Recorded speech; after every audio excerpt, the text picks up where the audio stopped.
Welcome to the $7 podcast, where we teach an otter how to play melodica and to live, laugh, and love.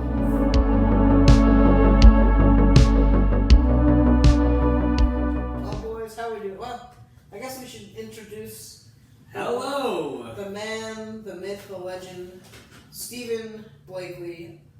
I feel like your middle name is Michael, but I may not. I actually don't know. You know, it honestly probably would be more fitting if my middle name was Michael, but it's actually Christopher. Christopher. Yeah. That's a good name. We got Cole, Kyle, and Christopher. Hey, how you doing? It was a Cole, Kyle, and Chris here. Or Steven, Steven and Ronald. The funny thing is that my brother, he actually named my first nephew.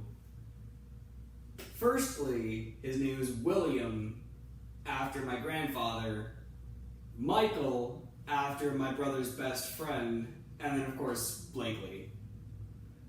And then my second nephew is Christopher Mitchell Blakeley.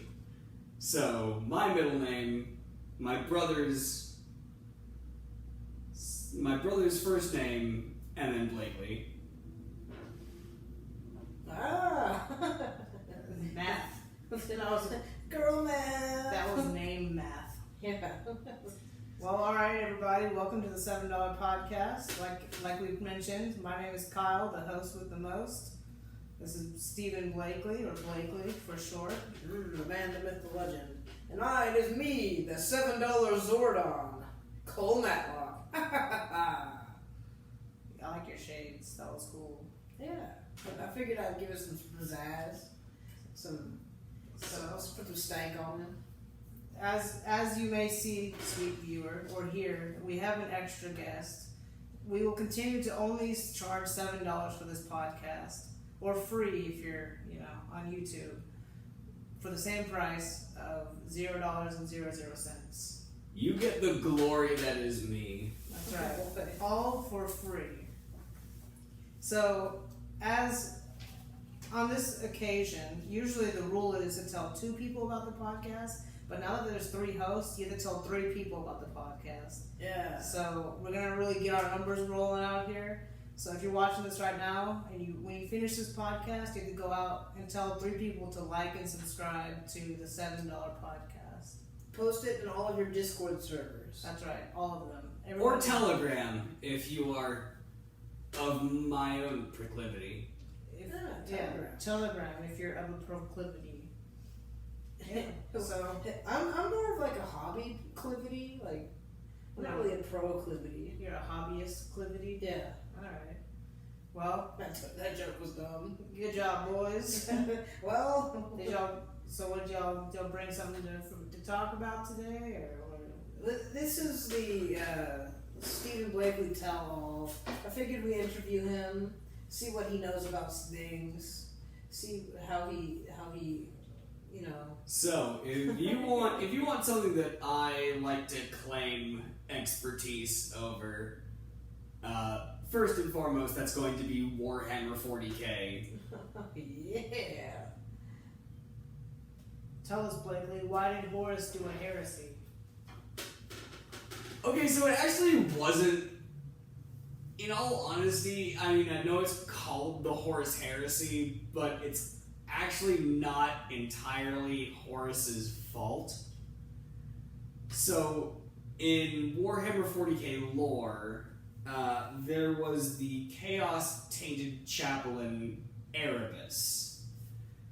Erebus, I'm going to get eviscerated in the comments if I get this wrong, but I believe that Erebus was the first chaplain of the Word Bearers, who was initially tainted by chaos, and he then went on to infect Corpheron, who was the first chaplain of the World Eaters, and in conjunction, they both tainted Horus to become the War Master of Chaos, or specifically Chaos Undivided, because in Warhammer 40k, there is a bit of a precedent of that a lot of different chapters align themselves with one specific Chaos God.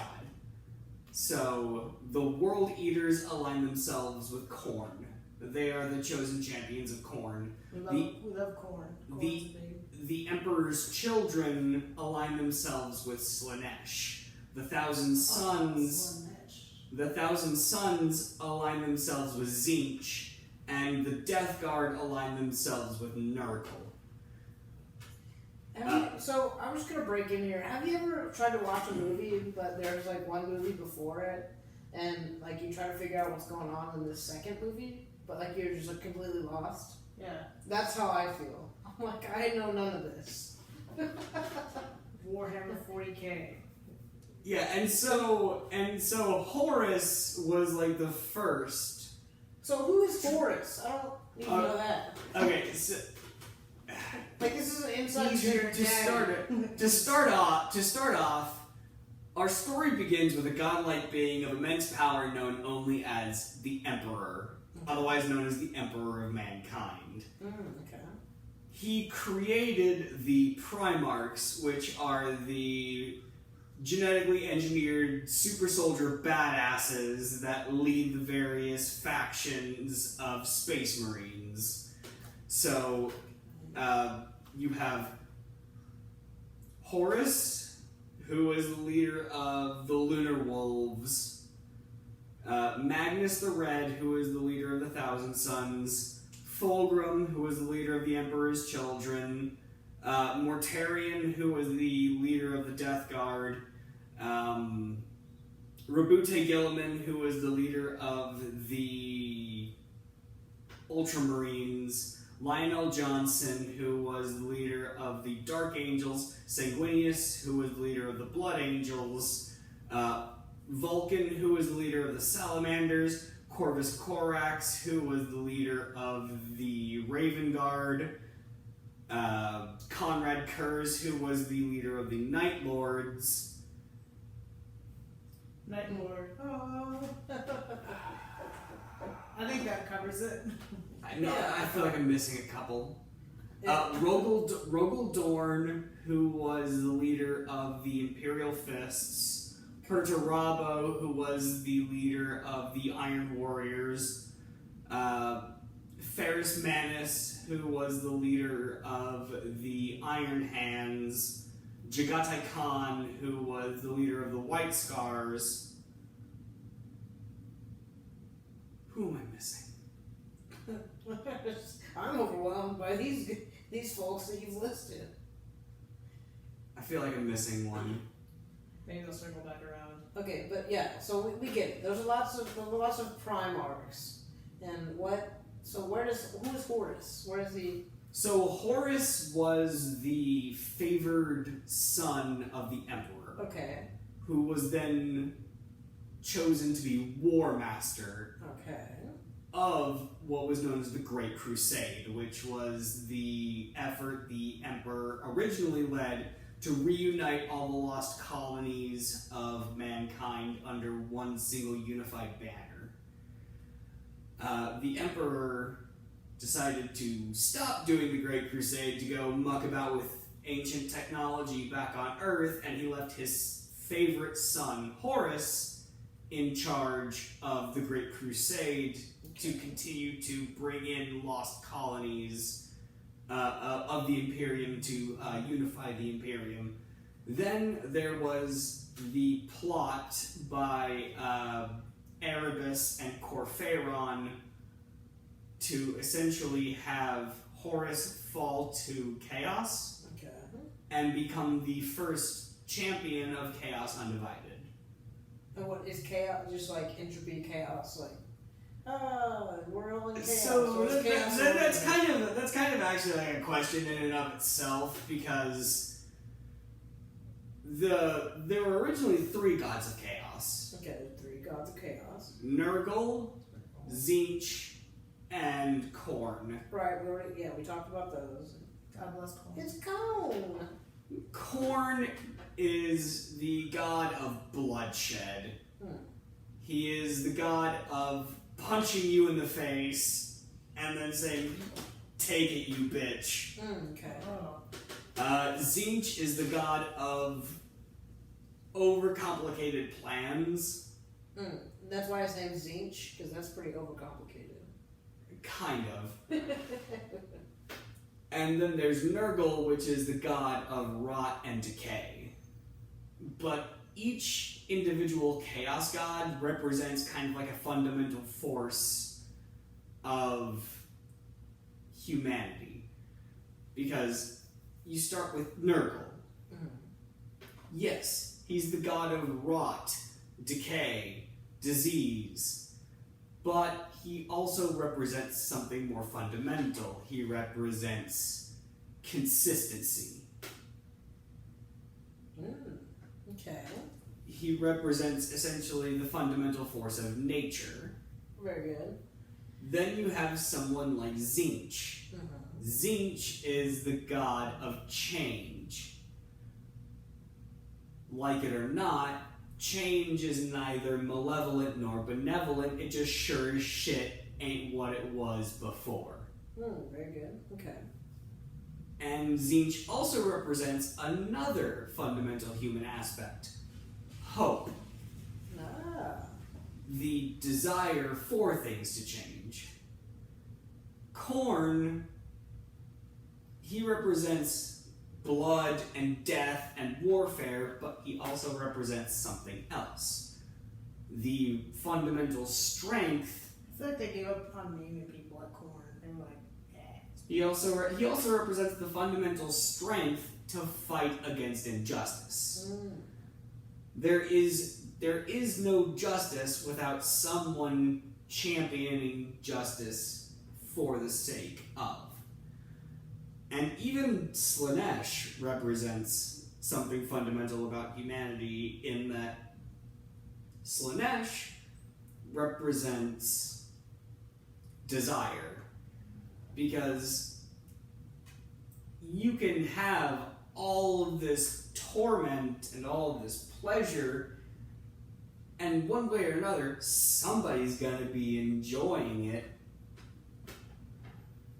It is the pure enjoyment of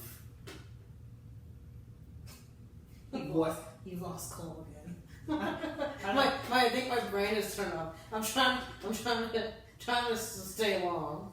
And the thing is that even the like in Warhammer 40k, even the fucking Chaos Gods kind of forget that they represent something more than their basest desires. Very good.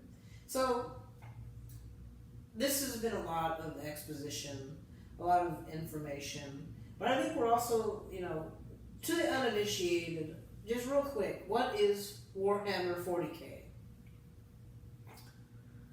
It's little plastic army men. You get the paint and you scoot around the table and say, "I shoot at you." And get your ruler out and you see, "Oh, I'm gonna shoot that far." Yeah, that's like really the basis of it. Is it's just little plastic army men that you set up on a board, and you get a ruler and you have some dice, and you have a rule book in hand and say, "Okay, this is how this works. This is how this works. I roll 7 dice, and if 3 of them are above 4, then I deal that many wounds to your opposing army." And interestingly enough, it actually goes back pretty far, because the original version of this game was Chainmail, created by Gary Gygax. Shout out to the Gax. For those who don't know, Gary Gygax is the modern father of D&D. Yeah. Okay, so we're initiated. We know it's a game. We've done all this exposition, and so whenever you're playing Warhammer, what faction, army, what do you play? What is your team? I guess. I play Necrons, Okay. which are essentially immortal, undying robots Okay. that have big, scary guns. Hmm. However, I do want to double back a little Okay. bit. Doubling back. Tabletop wargaming really began with Gary Gygax and his original system of chainmail, Okay. wherein Gary Gygax created a system of rules that dictated how people could play a sort of medieval combat on the tabletop. And there was no fantasy, there was no magic, there was no sci-fi, no nothing. It was just straight medieval role-playing. It was plate mail, chain mail, sword and shield, great axe. There was no fantasy involved. I gotcha. It was just a system of, if you have a guy in plate mail, how is he going to stack up against a guy in chainmail and leather with a sword and shield? Very good. So that's where it started. That's where it started, and it was purely a tabletop war game. It didn't start out as a role-playing game. It started out as a tabletop war game. Okay. So they would set up the pieces, and they would have them fight. And it was just combat. It was pure combat. Gotcha. Okay. The original system of chainmail was pure combat. God bless him. So it's like, and you see in old movies, like where all the British officers are in a tent and like they have like a stick and like. Yes, that's actually that's a very apt comparison. That's actually kind of what it evolved from, was because tabletop wargaming evolved from military officers kind of essentially playing war games with pieces on a battlefield to train them in tactics. And Gary Gygax adapted that into the first edition of Chainmail. And then from Chainmail came the first edition of D&D. Okay. Where it added in the fantasy elements because, and I don't know if this is true, but I think this is how it happened. It was because Gary Gygax had a very distinct love of Tolkien. Okay. And so he wanted to integrate that into his tabletop war game, and then it became the first tabletop role-playing game. So, but like, how do you make that jump from chainmail, like moving your pieces on the board to, or you may not know this, but like to creating to what D&D is now, where you with pen and paper and like, well, I'm just curious on like how it, like what. So that gets into D&D First Edition, Okay. which was spawned off of Chainmail, but it integrated those fantasy elements. Gotcha. Okay. And that was where we get our first rule set Right. of D&D First Edition, and then you go on to AD&D, D&D Third Edition, D&D 3.5, Fourth Edition, which we don't talk about, and then and then eventually Fifth Edition. Yeah. That now has a chokehold on the D&D community, and everybody's playing 5e. But getting back to the topic at hand, Warhammer 40k. So we have Chainmail, which spawned D&D, but Chainmail. Okay, so Chainmail spawned a myriad of various different tabletop war games. Okay. Of those, you have Day of Defeat, I think. I have no way to call you on that, but yeah, Day of Defeat. various World War I and various World War II tabletop war games. Then you also have something like BattleTech, which I'm a huge fan of. Okay. I love BattleTech. You want to talk about that? Tell us about BattleTech. Okay, so BattleTech is a tabletop war game in which you have a squad or squadrons of giant mechs. Okay. And you have to very precisely move your mechs around the battlefield because every single, like, even like the turning is on a hexagonal grid. Okay. And even just turning costs movement, and you have to position your mechs to the most advantageous position. And there is a whole shit ton of lore that I am not nearly qualified to actually get into with BattleTech. Just Google it. Just Yeah. Google it. If you're really... Because there's like the 7 major houses which occupy various different points in the space of the galaxy of the BattleTech universe. And there's also the Terran hegemony, which exists in the core worlds, which also controls the economy through something called Comstar. And that affects literally every single faction in the BattleTech universe. But it doesn't, like, all of that lore aside, it doesn't affect, like, your rank and file BattleTech actual game, in which you set up your mechs and you position them on a hexagonal grid and you have them fight. And I could go on and on for hours about LRMs, SRMs, pulse rifles, Gauss rifles, tagging rifles, like rifles that when you shoot someone, it tags them so that that enemy in particular is on your radar. Okay. So clearly, this is a very in-depth game. It's a very in-depth game, and then you have something like Warhammer 40k. Right. I actually don't know which came first, Warhammer Fantasy or Warhammer 40k.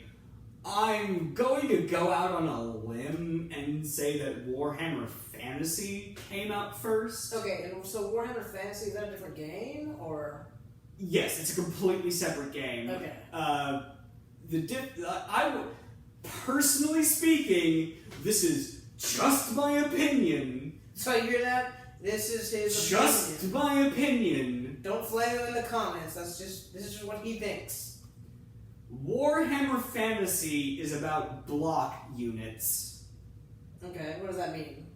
So, in Warhammer Fantasy, you station your troops very much in block units. So, like, 3 units by 5 units. Okay.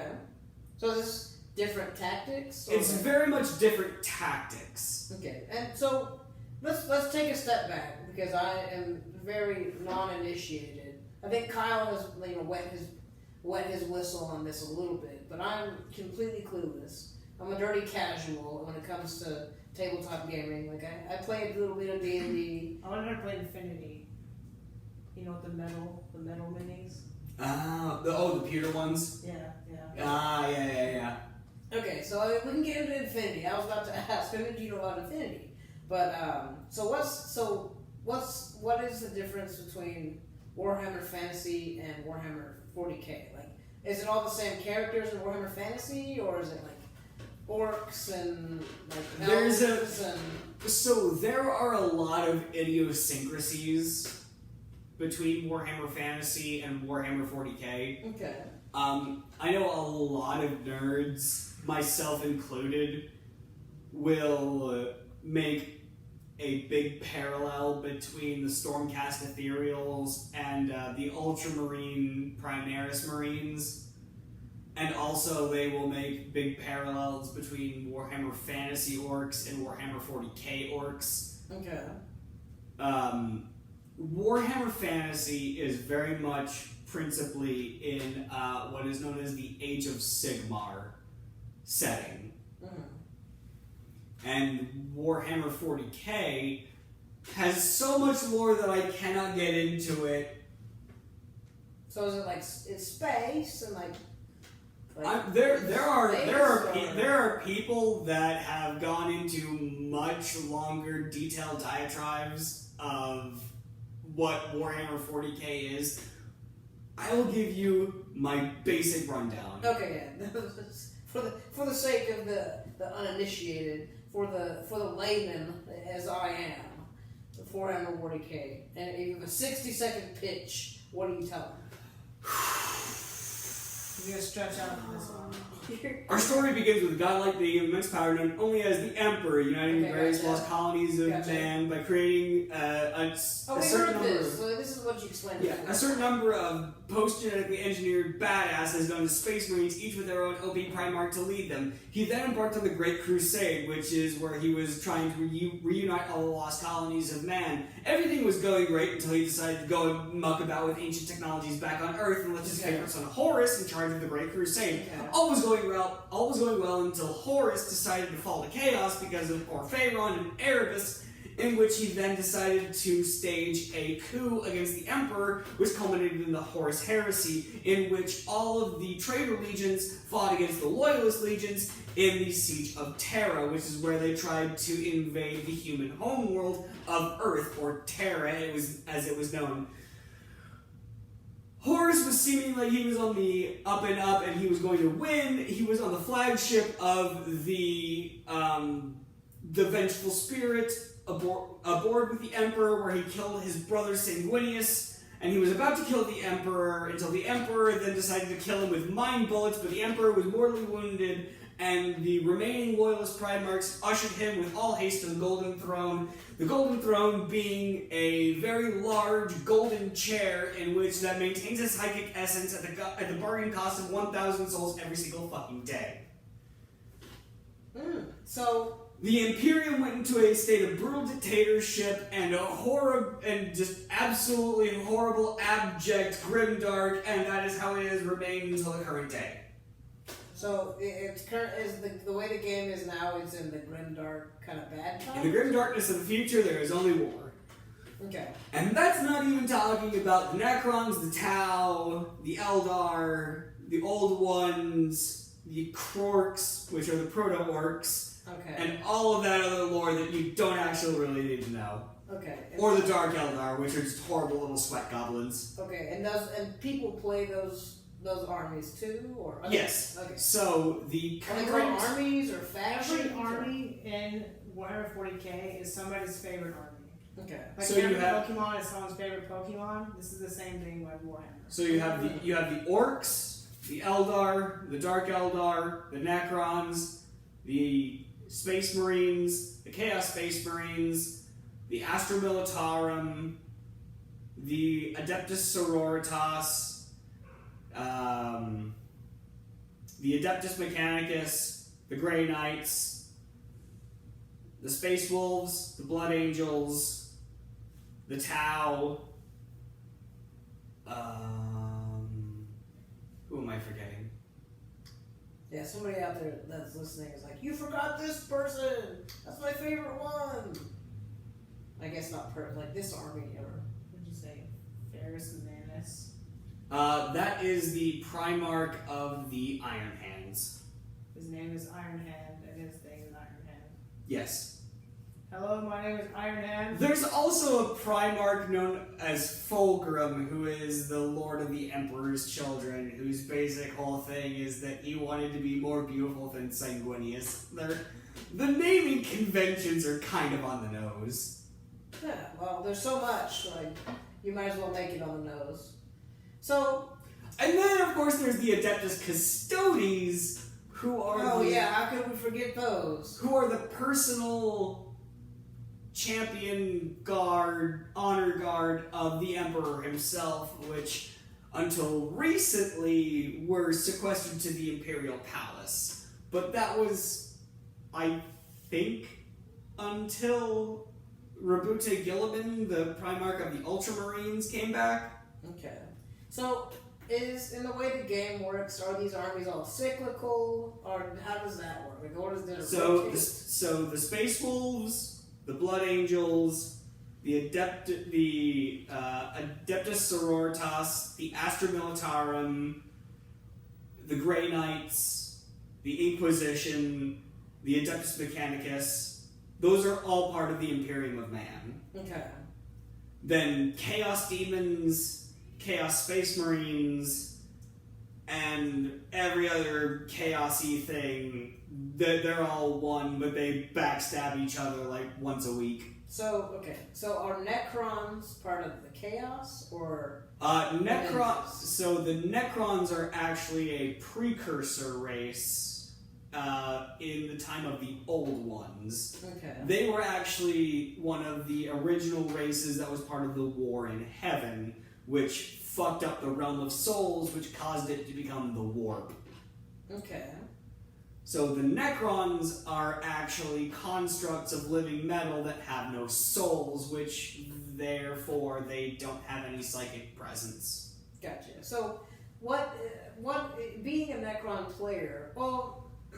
Pirate Crons. Okay. Whatever it is you're asking, Pirate Crons. Pirate Crons. So that's why you choose... That's the main appeal of playing Necrons, or at least that's what it was whenever I played Necrons, which is you took 2 Ghost Arcs, you filled them with Necron warriors, you pulled them up, you broadsided, you deployed your warriors, and then you math hammered anything in front of you. Very good. I don't know if that's still the way Necrons are played, but that's the way I played Necrons back when I played Necrons. Okay. So take me through how to play the game. Like the one. Okay, so you basically have like your board here, Okay. right? A big table. Yeah. Okay. You line up your guys over here. Okay. Your enemy lines up their guys over here. All right. And then you take a big handful of d6s and you roll d6s and then you figure out who dies. Yes, from the rip. Yeah, that's basically how it goes. I mean, like, there are various different game modes. Like, you can have capture points or defend the objective or take and hold. There are various different game modes you can play, but basically it just boils down to you just smash into each other and see who dies. Each little army man has like stats. Okay. Yeah. Yeah.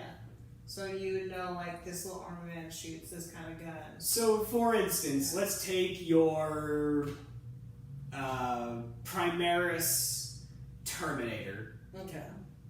I know I'm going to get flamed in the comments for this, because I'm just trying to take this off of memory, but I'm fairly certain that Primaris Terminators have a 4-up invulnerable save. What does that mean?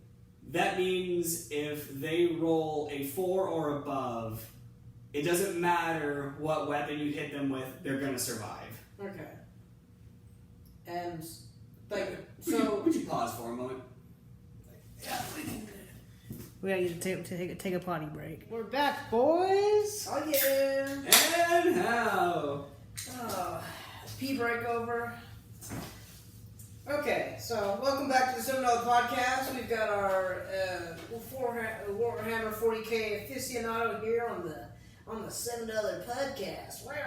I'm going to go ahead and just call myself an expert just because who the fuck's going to call me on it? Like, come on, 40k fans, bring it the fuck on. Yeah, and you know what? If you think you're more of a professional, comment in the comment. Yeah, comment down below and tell me exactly how I'm wrong.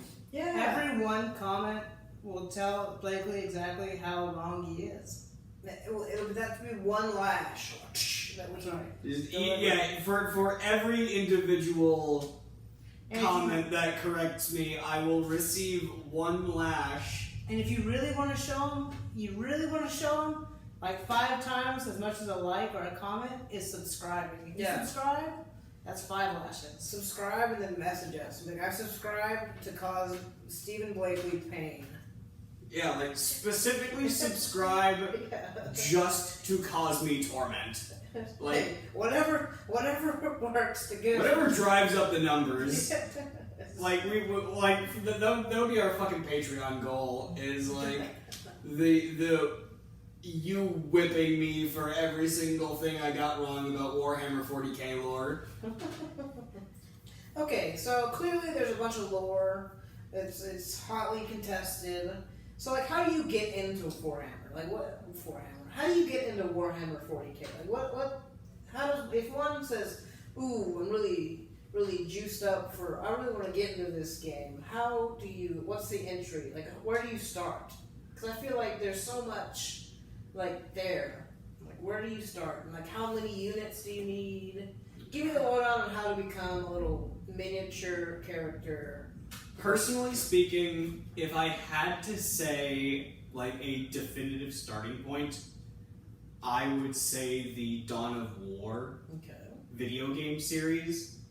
Who's Don? Don Rickles.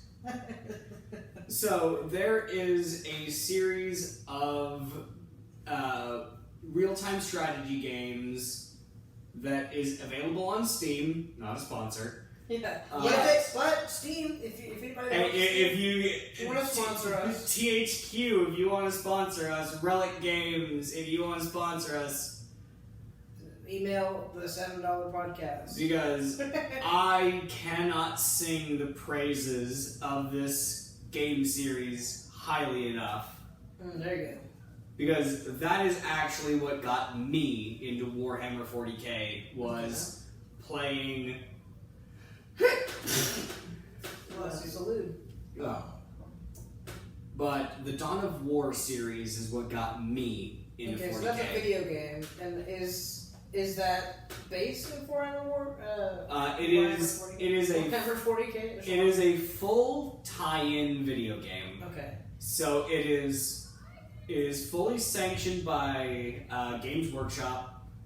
It is made by THQ and Relic Games, and it is a real-time strategy game that starts with Dawn of War 1, then Dawn of War Winter Assault, then Dawn of War Black Crusade, and then Dawn of War Soulstorm, before going on to Dawn of War 2, Dawn of War 2 Retribution, and then Dawn of War 3. I have some very pointed opinions about Dawn of War 3. Tell us about them. Air your grievance. We love airing grievances here on the $7 podcast. Yeah, if you have a grievance, Dawn of War 3 is just a bad game. It took a beloved franchise that got me into the Warhammer 40k fandom, and it carved off everything that I loved about Dawn of War. and so in Dawn of War, is it similar gameplay to actually playing Warhammer, or is it like a story, or what's the gameplay? It is very story heavy, Okay.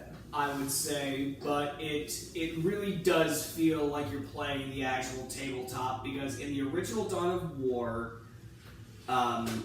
all of your units are squad based. Okay. So it's not like have you ever played Warcraft? I want to say. Or like almost any real-time strategy game where you have individual units that you can command. Like StarCraft or... Yeah. Starcraft, Warcraft, Command and Conquer. There's a Prince of Persia game we used to play a lot that did that. Yeah, and I've seen. Yeah, it does none of that. Oh, okay. So just throw that out. Throw all of that out the window. You have every unit is a squad.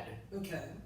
So when you produce a unit, it produces like three to five, up to like 7 or 8 in the case of the orcs, units that all move and act independently as a squad. Okay. And Dawn of War 1 was an absolute masterclass of a real-time strategy game. Okay. And a lot of people, incidentally, got into Warhammer 40k because of Dawn of War. Okay. And then Dawn of War 2 took the formula and completely turned it on its head. Because in Dawn of War 2, it's a much more campaign-focused game. Okay. Where you have individual squads with individual heroes based in the Imperium of Man, specifically the Space Marines, and even more specifically the Blood Ravens chapter of Space Marines. Very good. And it also introduces a really fascinating war gear system, and war gear is something that is a mainstay in Warhammer 40k, the tabletop game. Okay.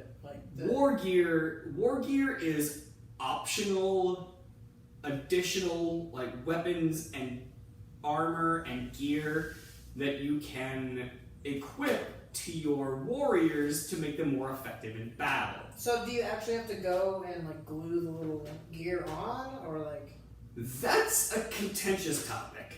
Okay. Let's get into it. Maybe that's contentious. I love contention. There are in tournament rules, if you're playing in a Warhammer 40k tournament, Okay. what is on your models is the war gear they have equipped. So, let's say, for example, I have a Predator tank. Okay. That's one of the mainstay battle tanks of the Space Marines. Okay.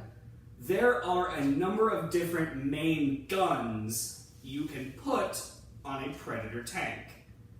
So you can have one that has a twin las cannon. You can have one that has an auto cannon. You can have one that has a heavy bolter cannon. I think. The bolter, I barely even know her. But you can have a lot of different turrets Okay. on the Predator tank. Whichever one you have actually attached to the model in tournaments is the one that you're using. So let's say the twin-linked las cannon. Okay. If you have that specific weapon, the model of that weapon on your model, on the field, on the table, in a tournament, you can't just be oh no, it's actually a Vengeance autocannon.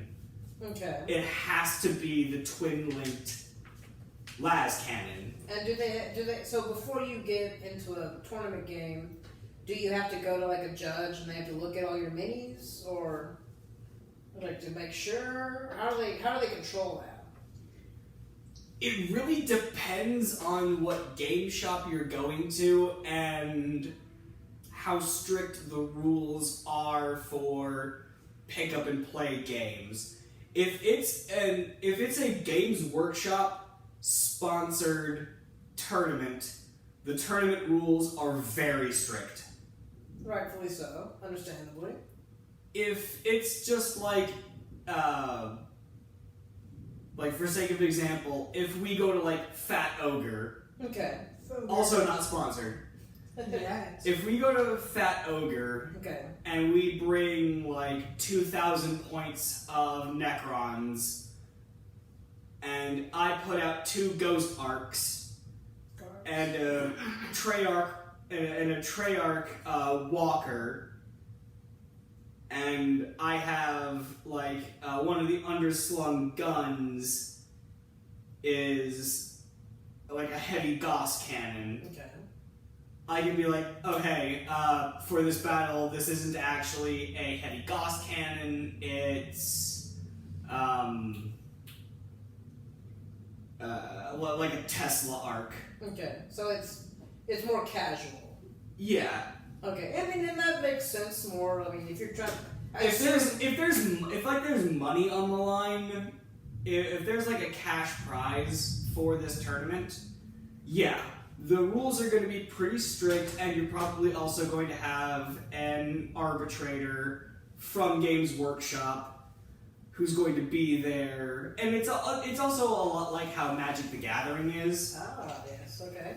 Like, in a pick-up-and-play game in Magic the Gathering, like, people are not going to be too anal about the rules, but if it's a tournament with money on the line, then Wizards of the Coast are going to send an arbitrator to, like, kind of watch the game and make sure that rules are being followed as written. Okay, and that or they have a judge. You have to get a certified judge. Yeah. Like you gotta get like a. There's somebody there in an official capacity if there's money on the line. Yeah. Right. And so you said earlier, like you said, I didn't want to cut you off because we were talking about the gaming scenario. So you say you have 2,000 points of Necrons. Is the points like how many? So like Has to be equal. for each side. Yes. Okay, so like does each little guy like an amount of points? Every single model has an assigned point value. Every single optional weapon also has an assigned point value. Okay. So one of the big jokes that I saw was somebody who was like, "Hey, you want to play a pickup 2,000 point game?" And they're like, "Yeah." And so they like lay down 2,000 points of orcs, and somebody puts down Rabute Gilliman with all his war gear. It's like okay. So that's what I was gonna ask too. It's like so is there though it's equal, you can vastly out. Of course, there's a meta about it. Okay. Like I mean that's what I was saying earlier with the Pirate Crons. right. That was a huge meta, and so in my time playing Warhammer 40k, there were two really big metas that I experienced. Okay. One was the Fish of Fury. Oh, okay. The Fish of Fury was when that was ominous. The Fish of Fury. the Fish of Fury was when a Tau player What's a Tau? Just give us a quick little. So the Tau are a relatively new species to the galaxy. They were introduced rather recently, comparatively. Yeah. And they are essentially like blue fish people communists. Oh, you know. And their whole thing is they've got really big, scary guns. Very good. They're absolutely trash in melee, but they've got really big, really scary guns. And so if a Tau player has you at range, they're gonna gun you down. But if you can get into melee with them, you're absolutely going to devastate a Tau player. So, and are there tactics? No, okay, let's just finish the two different metas, and then I'll ask that so question. the Fish of Fury was a strategy that I believe, and I know I'm going to get roasted in the comments for this. That's I think it was in 2007, 2008, in that edition of the Tau rulebook, or the Tau Codex, as it's called in Warhammer 40k, where essentially what you would do is you would take two devilfish, which are their dedicated transports, Okay. and you would drive them up, turn them inward to where you had basically a big ass fucking thing of cover, and deploy your warriors behind it and have its guns pointed toward the enemy, and then basically you would have as a block the two devilfish and the two squads of Tau warriors unload all of their shots just directly downrange. Okay. Very good. And it was absolutely fucking devastating. It would math hammer basically any army just because they had really big scary guns, and you could roll the dice all you wanted, but just pure probability would mean that you were getting 60% of your squads just absolutely wiped out by these Tau guns. And then the strategy that I did a lot was pirate crons. Okay. Is that the second meta? Yeah, that was the second meta that I directly played. Encountered, experience. Well, this is the one that I played. Okay. Because I played Necrons. Right. In specific, I played Nemesaur Xandric and Vanguard Byron. Okay. And what you would do is, it was very much like the Fish of Fury, but just Necron flavored. You would take 2 Ghost Arcs, Okay. you'd drive them up to the front of the battlefield, turn them broadside to where all of their guns on the side could open fire, and then you would deploy 2 squads of warriors and 1 squad of immortals with Nemesaur Xandric and Vanguard O'Byron, or alternatively, you could also take Imhotep the Stormlord. Okay. Depending on which kind of power set you wanted to go with. Right. And then you would just open up with all your guns directly forward. Very bang bang. And that was the meta, and this meta hasn't been, I'm pretty sure this meta hasn't been viable for a good number of years, just because this was when I played. Right. Which was back in the 2000s, 2010s, and there have been a lot of different codexes that have come out since then. I don't quote me on this, but I think the current meta is Custodians, Necrons, Blood Angels, and Dark Eldar. Okay. And those are all, the current meta, those are the only armies that are Those allowed, are those are the armies that are just kind of brokenly overpowered due to the current rule set. Okay, gotcha. So, are we going? We're still going. Okay. There's people starting moving. I was getting another drink. Yeah, very good. So we've discussed the 2 different metas that you were really a part of. Yeah, that was the ones that I experienced in the early aughts to 2010s. Okay. And so when you're playing the game, you were saying you drive your boat. You have the 2 big boats. Does all your people actually have to be in the boat, or are they just on the side? And then you say you deploy them.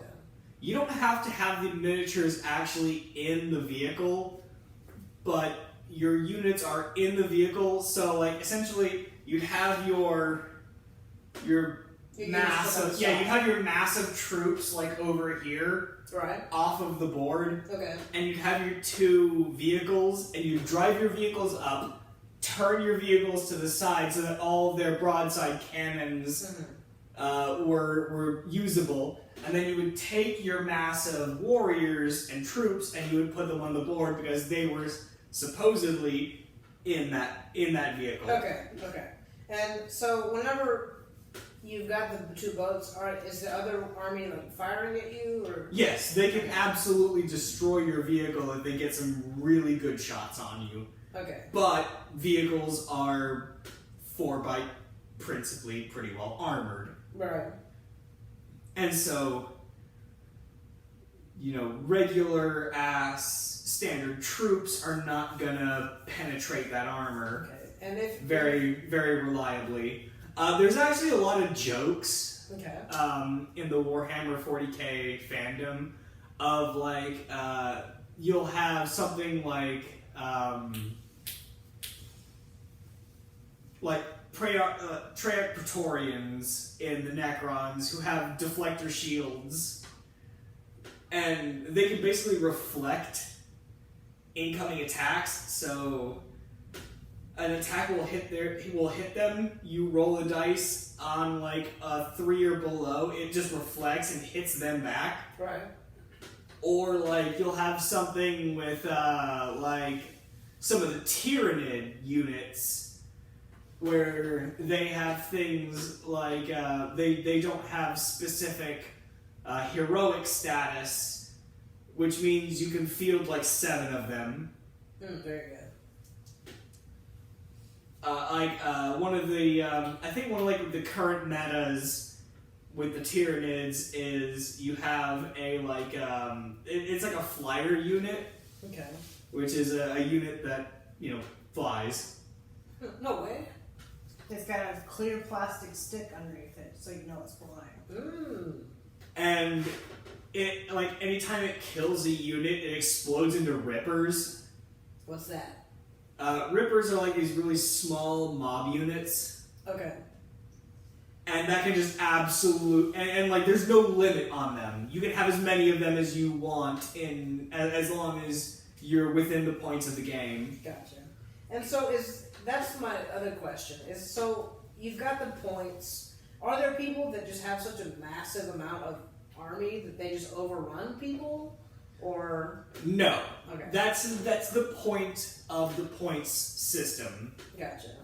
Is that the more well equipped your individual units are, the more expensive they are. Mm-hmm. So, like I said earlier, with the example of Rabute Gilliman, he's a Primarch. Right. And he is like one of the top tier units for the Ultramarines variant of Space Marines. Gotcha. And you can equip him with a lot of fucking war gear. Right. But that also means that he's going to be about alone 2,000 points. Okay. So. And is 2,000 like the common amount that you would use? That's like the 2,000 is like the pick up and play game. Is there a standard amount of points for tournaments, or? It varies. Okay. Because there's also Apocalypse. Okay.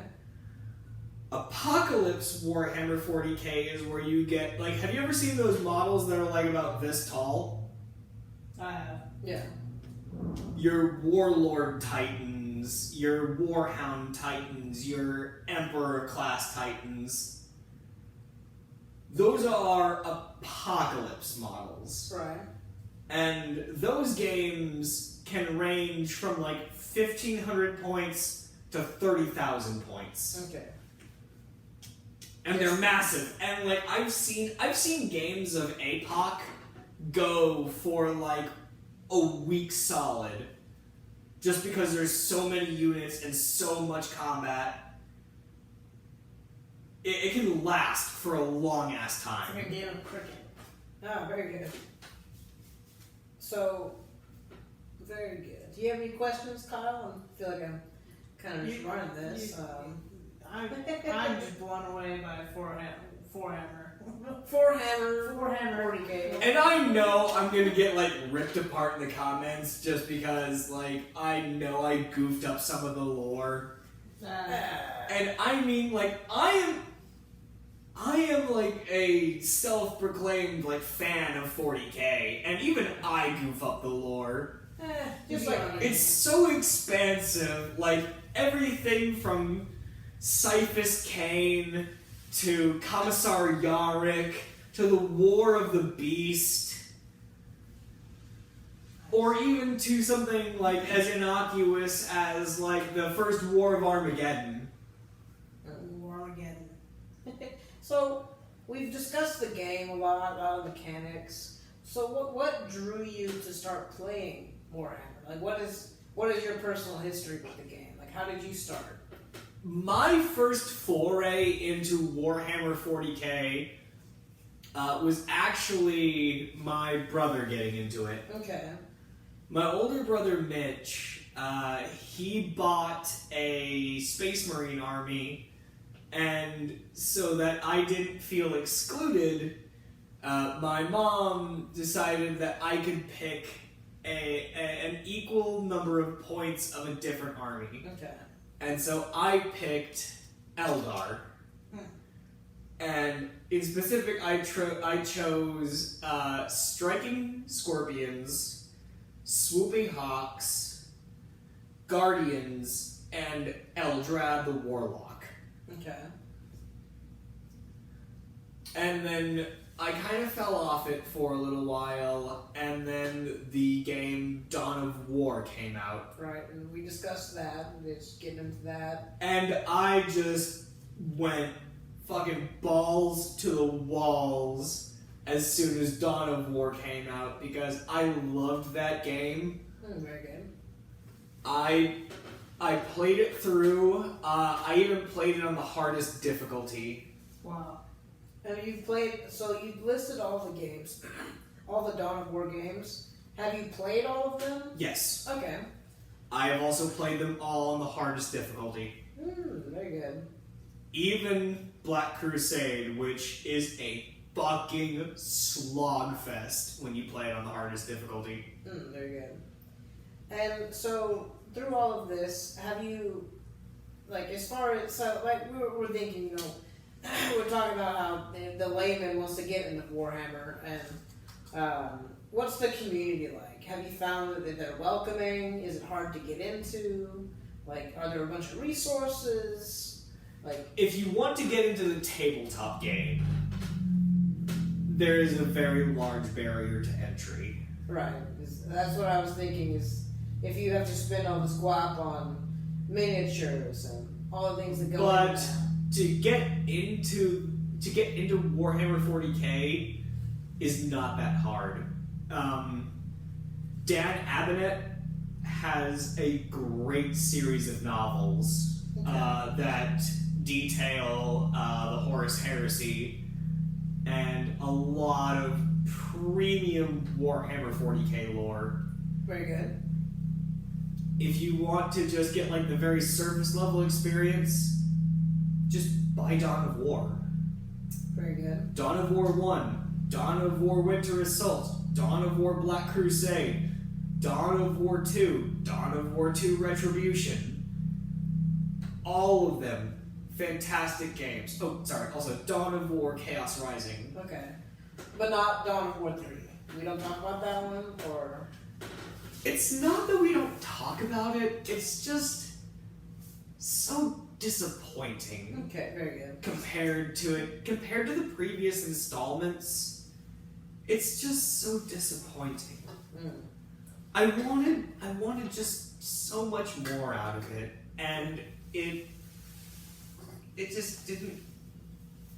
Didn't do it for you. It didn't live up to Dawn of War 2 Retribution. Okay. And that's like the most damning thing I can say about it, is that Dawn of War 3 just didn't live up to Dawn of War 2 Retribution. Because Dawn of War 2 Retribution has probably the most lore-friendly... It's probably the most lore-friendly video game you can experience, because it has a number of different campaigns. There's a Chaos Space Marine campaign, there's a Space Marine campaign, there's an Imperial Guard campaign, there's a Tyrannid campaign. What are Tyranids? So Tyranids are a hive mind that come from outside the galaxy, and their entire modus operandi is to kill and consume. Okay. So like the Borg.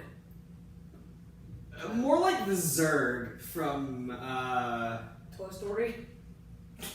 No, the more like the aliens from Alien. Okay, very good. Yeah, they're basically like the xenomorphs, but even more insidious. Yeah. More Morphe, more Xeno. More Zini, more Morphe.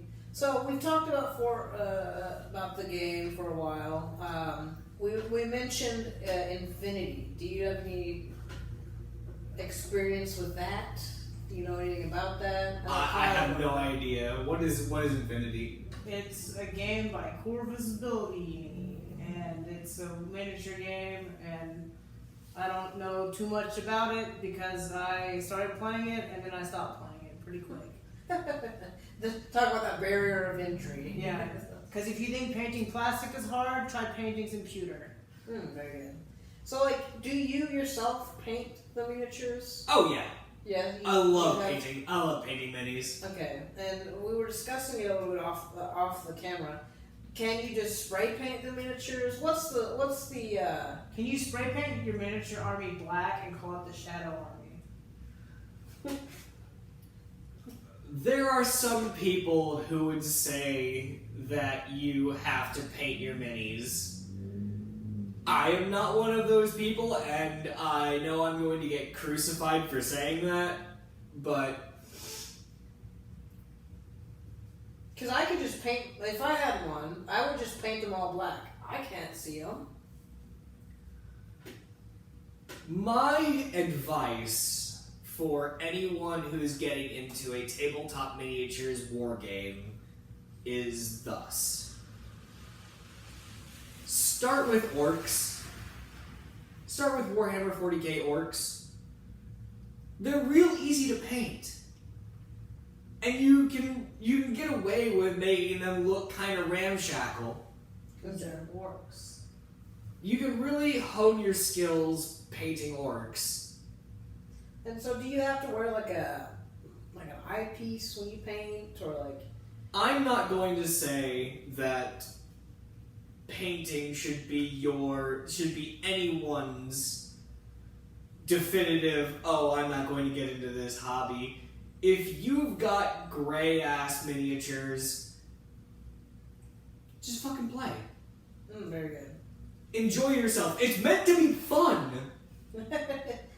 Believe it or not. Believe it or not, it's meant to be fun. In a shocking turn of events, man claims games are supposed to be fun.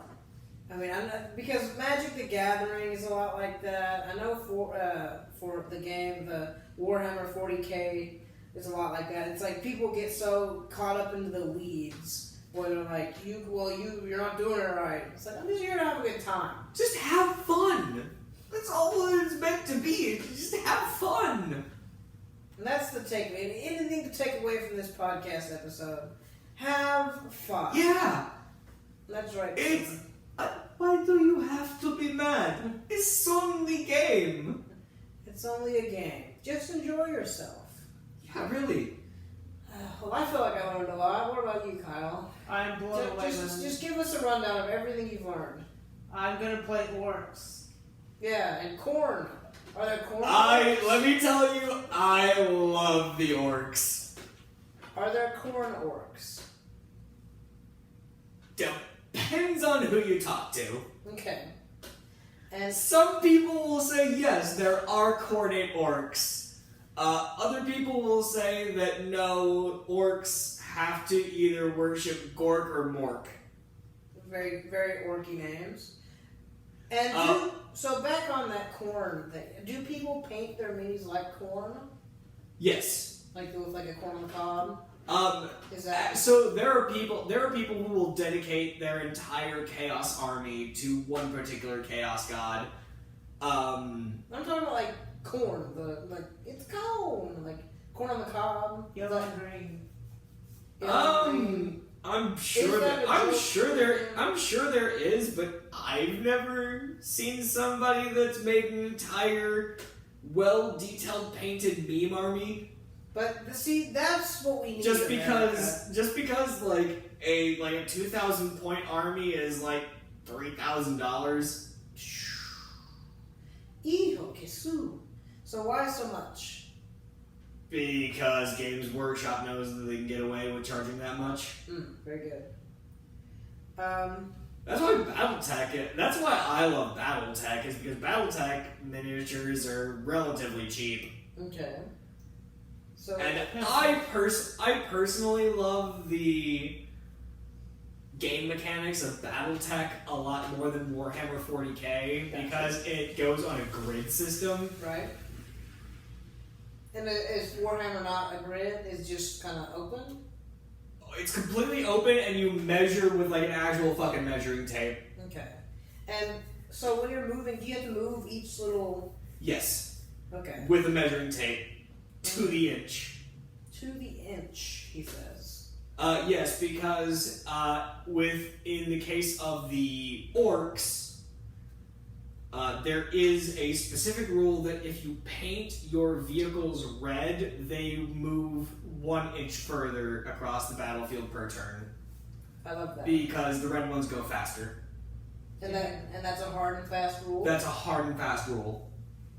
That is instilled in the Orc Codex. If you paint your vehicles red, they move further across the battlefield per turn. Are there any other little things like that? Like, so red ones go faster than the orcs? Like, there was one thing that used to be the case that people would like to exploit. There was once something called the Hellstrike missile. Okay. And that was a Imperial Guard unit that had no range limit. And so people would they would be in one game store, they would call another game store and say, I launch a Hellstrike missile on game table number 3. And technically speaking, that was kosher. This is what I like to hear. You know, I've learned about the game, I'm getting people into it. Now, how do you cheat? Oh, you want to hear about cheating? Let me tell you about Uxar Creed. Very good. Because Creed was an Imperial Guard special unit that had a very interesting rule in which he could apply the scouting rule to any unit. And what is the scouting rule? The scouting rule meant that you could have any unit deploy on the battlefield behind any cover. Okay. So there would be instances where somebody would field Uxar Creed and could have a Warhound Titan come out from behind a lamppost. See, this is what I like to hear. You know, as the great Batman says, if you're not cheating, if you're outmatched. It was what was known at the time as Tactical Genius Her, because that was the name of the rule. The rule on Uxar Creed was Tactical Genius, which is you could apply the scouting rule to any unit, which meant you could have any number of heavy armored units have the scouting rule, which means you could deploy them anywhere on the battlefield behind any cover, regardless of if it made sense. That's amazing. So you could literally just have like a full-on fucking Warhound Titan, just. And tell us what a Warhound Titan is. So a Warhound Titan is a model that's about this big. I can't see how big inches was. Okay. It's about this big, and it has some of the biggest and scariest weapons in the entirety of Warhammer 40k. But you couldn't do something like that in a 2,000 point game, though, could you? No, you'd still have to abide by the point cost. Right. But you still could have it come out from behind a lamppost. Very good. Even in an APOC game. And are there places, are there actual little, like, for the battlefield, do they have terrain? Yes. Okay. Terrain is actually very important to Warhammer 40k battles. Okay, so it's not just like a blank field and you're like... No. A lot of times you will have at least... I don't know if this is a hard and fast rule, and I might be getting it wrong, but a lot of tournaments will have at least 7 pieces of terrain Okay. And to Do vary you the have to- battlefield. do you have to bring your own terrain, or does Usually it's provided by the game shop. You're very good. Okay. So if you're playing at home though, can you just use a soup can? Yeah. And like a, Oh yeah, dude, people make homemade terrain all the time. See, that's your $7 terrain tip. Use a soup can. Need all the terrain you need. A soup can, styrofoam, bits of wood. Some boxers. Really, you can make as long as you make it look realistic, you can make terrain out of just about anything. Okay. I feel like I've learned a lot. Like I've seen people make terrain out of like fucking Lego models. I've seen people make terrain out of shit they found. Like I've made terrain out of stuff I found from the thrift store. Very good. Yeah, like there were these little porcelain churches that had little lights inside of them, and I just spray painted them and painted them, and they made for excellent terrain. Very good. Of course, GW has their own line of various terrain pieces that are pre-painted, and Yeah, it's just a money grab. yeah, but I mean, like you can make terrain out of just about anything. Very good. So, have you ever seen like heinous, like goofy terrain like games? Oh yeah, Okay, like what? I've What's seen- that? probably the one that I think is that stands out most in my mind is the one where it was an upturned mixing bowl that was painted black and had a model of the ion cannon from the Battle of Hoth from Star Wars. That was the main objective of a 4,000 point game. Okay. And how did they get up the mixing bowl? Like, can you put like some blue tack to try to like climb up there? Like, how do you stick them to the bowl? What they did was they took terrain pieces from a World War II trench set Okay. and glued them onto the sides to have steps upward, Okay. and a ring around the mixing bowl of also those trench pieces. It was a great game. I believe it was 4,000 points of Tau against 4,000 points of Necrons. Very good. Fish and robots. We love to see it. And how? Well, what do you guys think? You think we've been talking about Warhammer 40K long enough? Just enough to wet the whistle. I feel like we wet the whistle of the community. We can go ahead and start wrapping it up. Any grievances? Any music you've been listening to, Kyle? No, I listened to some, what's it called? The, Kaleo? Kaleo? Kaleo? Yeah. Kaleo?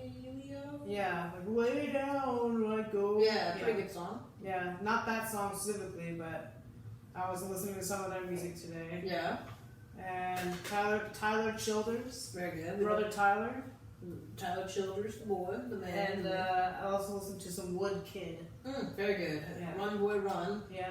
And what about you, Blake? What are some musical songage you've been having on deck? Mostly what I have been indulging in is overly sarcastic productions. Okay. Shameless plug for them. I love OSP, but I also love String Storm. What is that? He does a lot of Warhammer 40k inspired songs. Okay, very good. One of my favorite of which is the one he does on the Deathcore of Krieg. Okay. Just because. Everybody give it a listen and report back to what you think. Anybody else has any music? Shout out to my fans of the deathcore of Krieg. Get your shovels out, my man. Very good. And on that note, if you have any musical suggestions, send them our way. We'll give them a listen and we'll shout them out on the pod. Very good. Me myself, I've been listening to that Mexican OT. A good H-Town rapper. It's great. That's good. Any other grievances? Any other gripes, grievances? Is this the time where we bring out the dwarven book of minor grievances? Yeah, well, we can. We're just kind of wrapping the show up. We've sat here and mused and learned and laughed and loved about. I'm just so happy that I get to share my love of 40K with our 9 subscribers. Very good. We have 10 now. Yay! 10 whole subscribers. Everybody will be really glad to learn about it. That's 10 people in a room. That's a lot of people. Yeah. Just wait. There's going to be like a whole flood of 40K fans because I know that all I have to do is just post this to like a 40K Reddit. Go ahead. And then they're just immediately gonna dogpile me and be like, "This is where you got this part wrong and this part wrong and this part wrong." See, that's what we like though. We're spreading the word. You know what? If you're a Warhammer 40K fan, you came here through Reddit because Blakeley posted you on Reddit. Remember, you have to tell 3 friends about this, so you all 4 of you can get together and see how accurate he was, because he is a Warhammer 40K expert. $7 expert. That's right. By gosh, by golly. Let's go ahead and give us our little outro, some Lucky's Pool Hall advertisements. Today's Lucky's Pool Hall is brought to you by, let me get it open here. Dun, dun, dun, dun. I gotta see what the ad reading says here.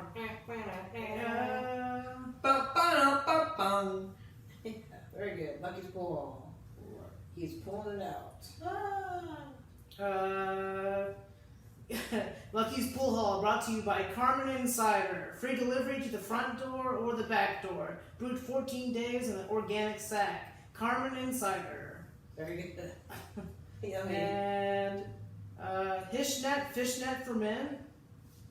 And finally, Stun Zed Nilbog. Thank you. Very good. Thank you. That's our Lucky's Pool Hall section. Thank you. Like, comment, subscribe, share the show with 3 people, and then we'll hit you next week. Thank you, everybody.